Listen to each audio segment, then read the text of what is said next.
Assalamualaikum warahmatullahi wabarakatuh. Nahmaduhu wa nusalli wa nusallimu ala rasulil karim wa ala alihi wa sahbihi ajmain. La haula wa la quwwata illa billahil aliyil azim. Sahabat sekalian, mari kita sama-sama belajar tentang kitab Gundul. Dan sampai sekarang ini sangat populer di manapun pesantren. Di situ dia pasti ada pelajaran tentang namanya kitab kuning. Dan ketika kita ingin mengetahui bagaimana cara bacanya, bisa dibaca Alhamdulillah, Bismillahirrahmanirrahim.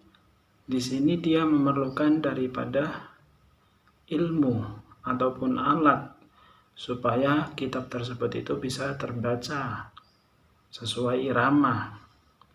Lah, alat tersebut itu atau ilmu tersebut namanya adalah ilmu nahwu dan shorof.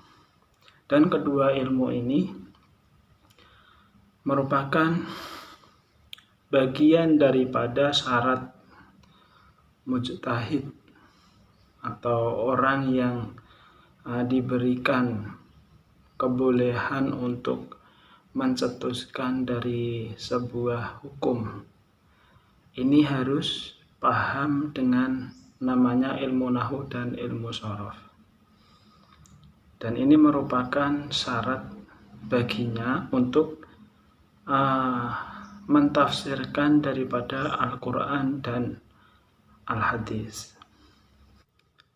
Dan nanti kita akan mencoba untuk membaca salah satu kitab yang kita buat awal daripada belajar kita, yaitu kitab Fikih Safinatun Najah karangan Syekh Nawawi Al-Bantani rahimahullahu ta'ala.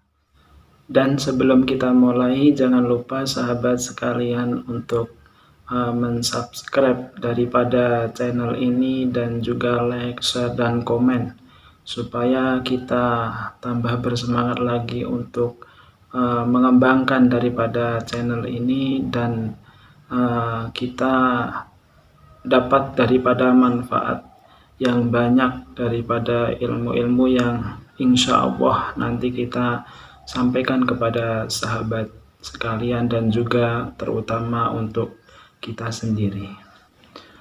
Dan sahabat sekalian, mari kita mulai dari belajar kita.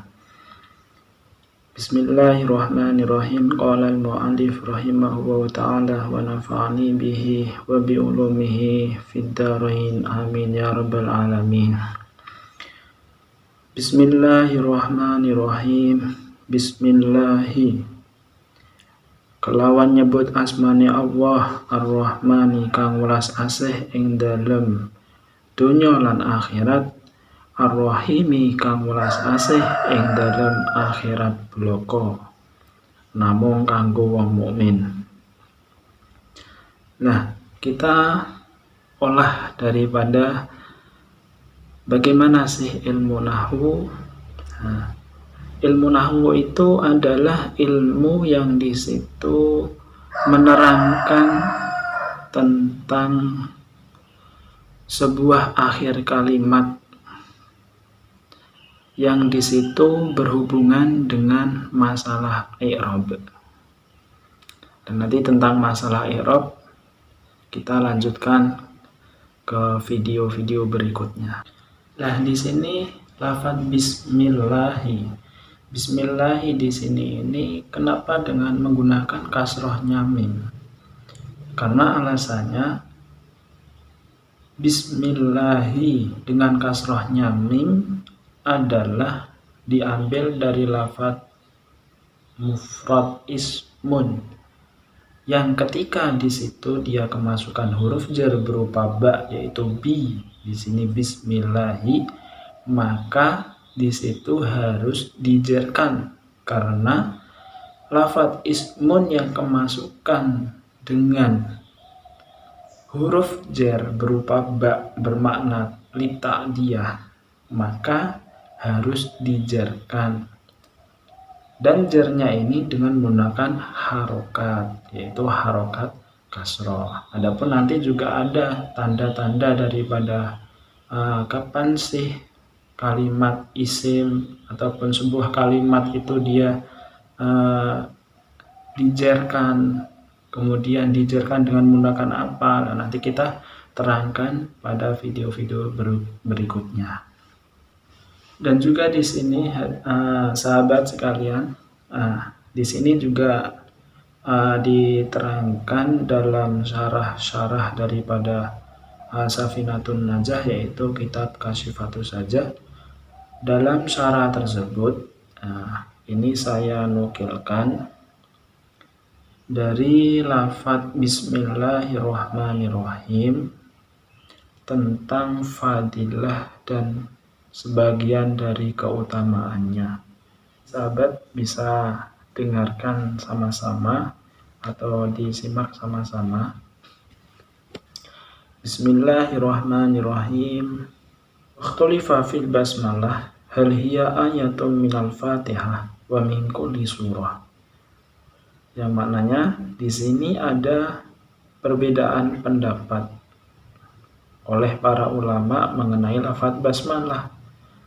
Di situ hal hiya ayatun minal Fatihah, apakah lafadz bismillah itu termasuk dari bagian ayat Al-Fatihah atau dari setiap surat?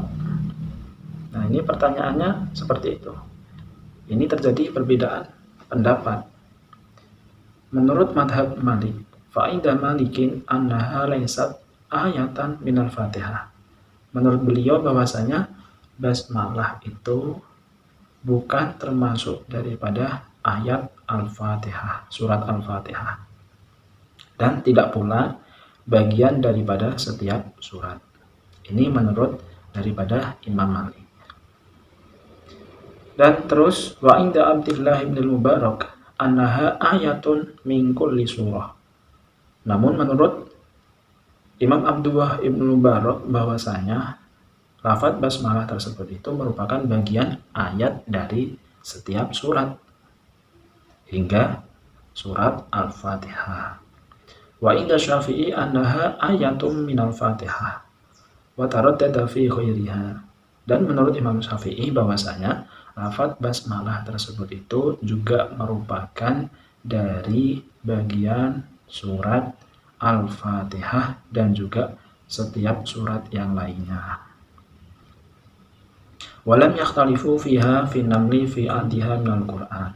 Dan para ulama semuanya itu tidak ada perbedaan pendapat sama sekali mengenai lafadz basmalah yang tertera dalam surat An-Naml.